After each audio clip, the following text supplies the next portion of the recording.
Bonjour, dans cette vidéo, nous calculons la transformée de Laplace d'une loi gamma de paramètres alpha, lambda, sachant que ces deux paramètres sont positifs. Je vous ai donné ici la densité de proba de la loi gamma, sachant qu'il y a deux versions. Vous pouvez par exemple aller sur Wikipédia pour comparer les deux. Moi, j'utilise systématiquement celle-ci.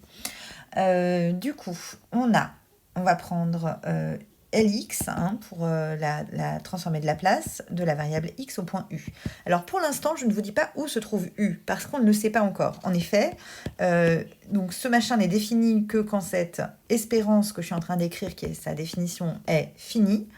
Et pour le savoir, il faut l'écrire et puis regarder. Donc l'espérance d'une fonction de x, eh bien, c'est tout simplement l'intégrale de cette fonction fois la densité de x. Ici, notre densité, elle est définie sur 0 plus l'infini.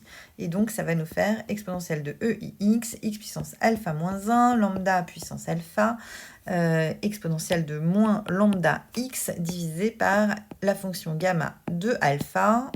Voilà. Du coup, ici, je vais factoriser ces deux choses-là, ces deux exponentielles. Et regardez, je vais laisser un peu de place devant parce qu'on va avoir des constantes qui vont sortir. Donc, ici, je vais avoir, pour l'exponentielle, exponentielle de moins lambda moins ux, qui équivaut à ces deux-là.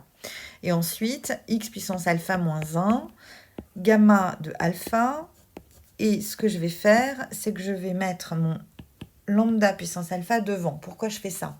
Parce qu'en fait, si vous regardez à vraiment une constante près, on a de nouveau ici une densité d'une loi gamma de paramètres, cette fois-ci alpha et lambda moins u. Donc qu'est-ce qui manque à cette densité pour être vraiment une densité? Il nous manque simplement le lambda moins u puissance alpha.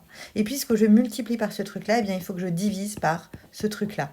Voilà une astuce pour éviter de faire ce calcul qui sinon se fait par partie. Donc, du coup, je sais que ça vaut 1, cette intégrale.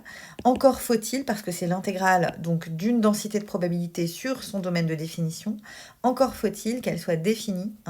Et pour qu'elle soit définie, il faut que ce terme-là soit soit positif. Et pour que ce terme soit positif, eh bien, j'ai besoin donc que j'ai besoin que lambda moins u soit positif, donc j'ai besoin que u soit plus petit que lambda. Voilà. Donc, notre domaine de définition pour la transformée de Laplace de la loi gamma, il est tel que u soit plus petit que lambda, et sinon, elle n'est pas définie. Et à ce moment-là, que vaut-elle? Elle vaut ce qui reste devant, la constante qui est devant, c'est-à-dire lambda divisé par lambda moins u, le tout puissance alpha. Voilà, j'espère vous avoir éclairé.